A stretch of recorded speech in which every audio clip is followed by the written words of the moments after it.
सभी बड़ों को राम राम और बच्चों को प्यार। जैसे कि हमने अपनी पहली वीडियो में जाना कि हम किसी को भी सलाह दें तो बिल्कुल सही सलाह दें। अगर उसके बारे में हम जानते हैं तो अपनी राय को आगे रखें, और उसके बारे में अगर हम नहीं जानते हैं तो इसमें कोई शर्म की बात नहीं है कि हम उसको कह दें कि इस बारे में मुझे नॉलेज नहीं है।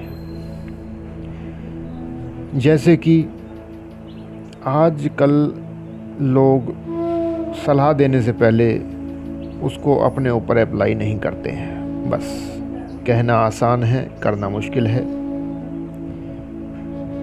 एक कहानी मुझे याद आ रही है, छोटी सी कहानी है, जल्दी से सुना देता हूँ कि एक बार एक लेडीज़ अपने बच्चे को लेकर के गांधी जी के पास गई। वह हर महीने गांधी जी के दर्शन के लिए उनसे मिलने के लिए जाती थी। तो उसने कहा कि गांधी जी, ये मेरा बच्चा जो है वो गुड़ बहुत खाता है और इसकी वजह से इसके दांत वगैरह भी ख़राब हो रहे हैं, तो आप इसको मना करो, मेरी तो ये सुनता नहीं है। तो गांधी जी ने कहा कि अगली बार जब आप आओगे तब मुझे बताना। वो लेडीज़ बात को नहीं समझ पाई, लेकिन गांधी जी से प्रश्न करने की उसकी हिम्मत नहीं हुई। वह अपने घर चली गई।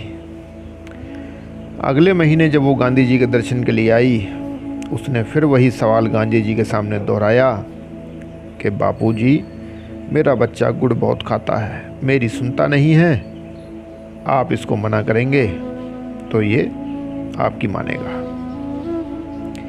गांधी जी ने फिर वही कहा कि आप जब अगली बार आओगे तब मुझे बताना। लेडीज़ की फिर हिम्मत नहीं हुई पूछने की, वो अपने घर चली गई। अगली बार जब वो आई तो उसने फिर वही प्रश्न दोहराया, और गांधी जी ने कहा उस बच्चे से कि बेटे, ज़्यादा गुड़ खाना अच्छी बात नहीं है, गुड़ ज़्यादा खाने से दांत खराब हो जाते हैं। अब उस लेडीज से रहा नहीं गया और उसने गांधी जी से प्रश्न किया कि बापूजी, यह बात तो आप पहली मीटिंग में ही मेरे बच्चे से या मुझसे बोल सकते थे, आपने यह तीसरी बार इस बच्चे को बोला। तो गांधी जी ने बहुत ही सुंदर जवाब दिया कि बेटे, मुझे खुद 2 महीने से 3 महीने लग गए गुड़ छोड़ने में। आज मैंने गुड़ बिल्कुल ना के बराबर खाना शुरू कर दिया है, तो आज मैं इस बच्चे से कह सकता हूँ कि बेटे, आप गुड़ छोड़ दो। यानी कि हम जो सलाह दूसरे को दे रहे हैं, क्या हम उसको खुद अप्लाई कर सकते हैं? यानी कि हम पानी का गिलास भी देख करके पीते हैं और दूसरे को कहते हैं कि नहीं भाई, तुम जहर भी आंख बंद करके पी जाओ। ऐसा नहीं करना चाहिए। यानी कि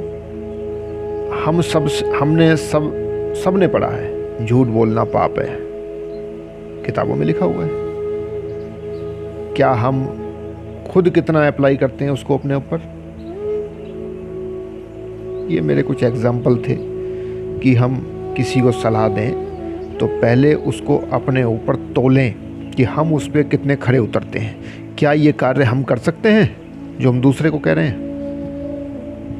तो ये हमारा पहला जो एपिसोड था, या जो भी मैंने पहली वीडियो डाली थी, उसमें सलाह के ऊपर बात करी थी कि जिस किसी को भी दो, आप सही सलाह दो, अन्यथा उससे हाथ जोड़ के आप कह सकते हैं कि मुझे इसके बारे में पता नहीं है, आप किसी अच्छे आदमी से पता करें।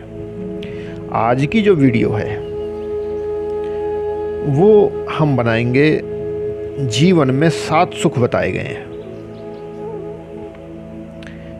अब 7 सुख मेरा नाम लेते ही या मेरे कहने के बाद में आप गूगल में सर्च करेंगे।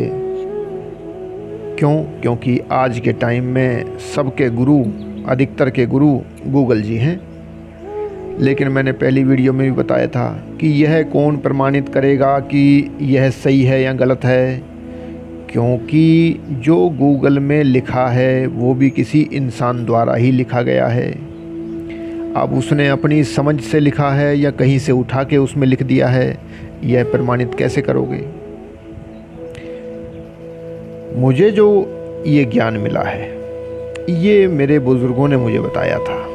मेरे दादाजी हैं, उन्होंने मुझे बताया था कि 7 सुख कौन कौन से हैं, और उनको बताने के सुनने के बाद में उसे मैंने खुद अपने जीवन के तजुर्बे से तौल करके ये जाना, जितनी मुझे समझ है, कि वाकई में ये 7 सुख हैं, और 7 सुख स्टेप बाय स्टेप जो हैं बिल्कुल सही हैं। जैसे कि पहला सुख निरोगी काया, दूजा सुख पासो माया, तीजा सुख पुत्र अधिकारी, चौथा सुख गुणवंती नारी, पंचम सुख स्वदेश में वासा, छठा सुख मित्र हो पासा। मित्र में आप शुभचिंतक भी ले सकते हो, अपने भाई बंधु भी ले सकते हो, अपने पुत्र भी ले सकते हो। मित्र यानी कि जिनको आप चाहते हो। और 7वां सुख संतोषी जीवन। ये 7 सुख बताए गए हैं। अब ये 7 सुख स्टेप बाय स्टेप जो रखे गए हैं, इनको आप ऊपर नीचे नहीं कर सकते। पहला सुख निरोगी काया ही आता है। क्यों आता है? हमने दूसरे सुख के रूप में माया को लिया है। हमने पैसे को, जो हमारी काया है, जो हमारा शरीर है, उससे दूसरे नंबर पे लिया है। लेकिन आजकल अधिकतर लोगों की जो पसंद है, या जो सबसे बड़ा सुख वो मानते हैं, या जिसके पीछे वो रात दिन भागते हैं और सबसे बड़े सुख को खो देते हैं, यानी पैसे के पीछे भागते भागते जो सबसे बड़ा सुख है, जो उसकी काया है, उसी को खो देते हैं। और लास्ट में उस पहले सुख यानी काया को पाने के लिए जो दूसरा सुख माया है, उसको खो देते हैं। यानी कि पहले पैसे के पीछे भाग करके अपने शरीर को खो दिया, और लास्ट में अपने शरीर को पाने के लिए उस माया को खो देते हैं। क्योंकि पैसे के पीछे भाग करके सैकड़ों रोग लगा लिए, और बाद में उन रोगों के इलाज के लिए उस माया को खो दिया। तो पहला सुख जो है मेरी नज़रों में भी, और जो मैंने अपने बुजुर्गों द्वारा सुना है, वो निरोगी काया होता है। अब हम रोज़ ये 7 सुखों को 7 दिन तक डिफाइन करेंगे कि हमने ये पहला सुख निरोगी काया क्यों कहा गया है, या दूजा सुख पास हो माया क्यों कहा गया है, या तीजा सुख पुत्र अधिकारी क्यों कहा गया है, चौथा सुख गुणवंती नारी क्यों कहा गया है, पंचम सुख स्वदेश में वासा क्यों कहा गया है, छठा सुख मित्र हो पासा क्यों कहा गया है, या 7वां सुख संतोषी जीवन क्यों कहा गया है। हमने पहला सुख जो 7वां सुख संतोषी जीवन है, वो पहले नंबर पे क्यों नहीं ला सकते, या जो दूसरा सुख है माया का, उसको हम पहले नंबर पे क्यों नहीं ला सकते, या उसको 7वें नंबर पे क्यों नहीं ला सकते। हम इसके बारे में बात करेंगे।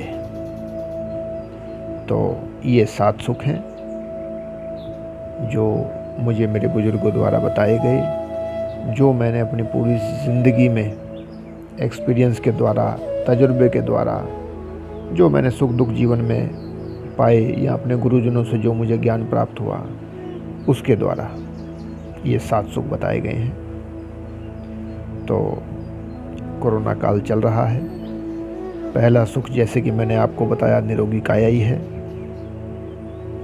अपने शरीर को आप स्वच्छ रखें, स्वस्थ रहें, प्रसन्न रहें, मस्त रहें, बड़ों का आदर सम्मान करें, उनकी सेवा करें, बच्चों को प्यार करें। और अगले वीडियो में मैं आपको बताऊंगा कि पहला सुख निरोगी काया क्यों रखा गया है, और इसको स्वस्थ रखने के क्या क्या तरीके हो सकते हैं।